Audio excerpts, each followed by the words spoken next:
It's Can we just talk about that real quick? Why did this open the show? I assume because they didn't want to put the cage up mid-show and then tear it down. So why don't they just put it up at the end? Well, that's what I'm saying. They probably didn't want to take time off time out of the show to put the cage up. They probably just wanted it up to start the show, and then I don't know, because they had to tear it down, so they did have to take intermission. Yeah. I don't know. Would you want this to be the last thing people saw? Back then, yes. And now, with my brain now, no. But I'm laughing that it opened the show because this was the most hyped thing on the entire show. That's my point. Right. I mean, 6 1/2 dozen the other, because either it's the last thing or the first thing people are going to see. Neither one is good. But it's El Gigante, Rick Steiner, Scott Steiner, and Sting taking on Big Van Vader, the Diamond Stud, Cactus Jack, and Abdullah the Butcher in a Chamber of Horrors match that went about 12.5 minutes. Okay, so Barry was supposed to be on this card. Vader subbed for Barry Windham, and Cactus Jack subbed for Oz. Man, the match could have been more epic with Oz. And the little, what do they call him? The Wizard? Sullivan? Yeah, the Wizard. Yeah. He would have been out there too? Yeah, welcome to Oz. Hey, they could have played Shock the Monkey. No? They got Shock coming up, trust me. Right. Maybe Wyndham wasn't injured. Maybe he was turning babyface, so they pulled him. I don't know. But they tried jamming a lot of stars into this one, and that just made it even more embarrassing. Considering all the stuff we're about to get on the rest of this card, yeah. Right. It clearly shows.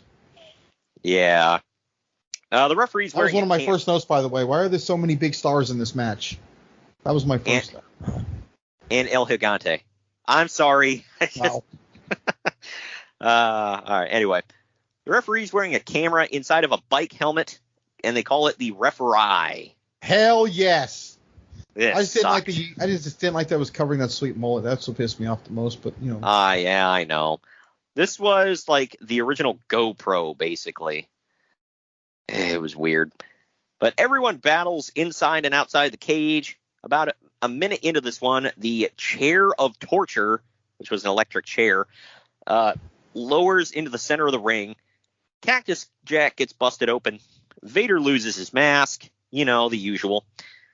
The switch because there's a giant switch. You got to climb up and pull it down to set the electric chair off. Well, it falls like the switch falls down multiple times. And the camera sees this, by the way. Oh, God. And right in plain view, Cactus climbs the cage to push it back up. In the end, Rick Steiner belly-to-belly suplexes Abdullah the Butcher into the electric chair, straps him in, and Cactus, who apparently didn't think to look back for 2 seconds, thinks that Rick Steiner's still in the chair, so he flips the switch down, electrifying the bloody Abdullah the Butcher. Tony Schiavone comments that Abdullah is well done. Yeah. The electric chair stipulation had nothing to do with the advertised stipulations, which, granted, were so convoluted that the writers of Lost would have looked at them and say, maybe we should clarify some things. Uncle Dave, I totally understood. Yeah. Uncle Dave gave this -2 stars. I will admit the match itself sucked, but the brawling was fine, so I gave it a 1.5 stars. What say you? I gave it a star. I was tempted to bump it to 2 because I was laughing. Yeah. It didn't put me to sleep, but man, this thing sucked. The match itself, like the actual wrestling, wasn't terrible. Well, but non-existent. Yeah. And then they lower that giant effing chair inside of a cage into the cage. And I'm like, what is going on? Real quick, to go over the story we were referencing on that Legends show, Dusty Rhodes said something about, I woke up in a cold sweat one night with an idea called Halloween Havoc.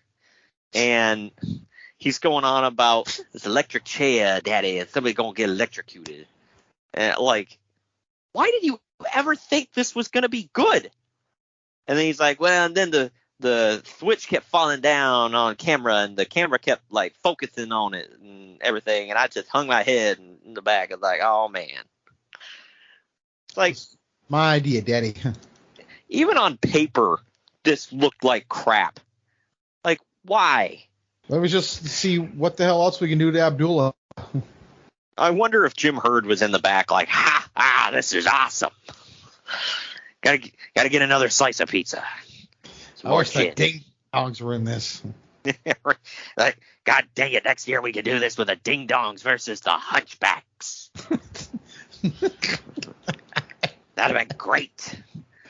Holy crap. Get the goddamn Candyman in there. But after the match, Cactus Jack is shaking Abdullah and squealing like a pig. Abdullah finally snaps awake and knocks Cactus on his ass. He then runs up the ramp, knocking over orderlies that were coming out to the ring with a stretcher. Tony says, well, he woke up and saw heaven and realized he didn't belong there. Holy crap. Not wrong. Tony Schiavone's the best part of this, man. Like, sometimes he's still the best part of the show. Like, so I don't know why everybody craps on him, man. He was great. Still is.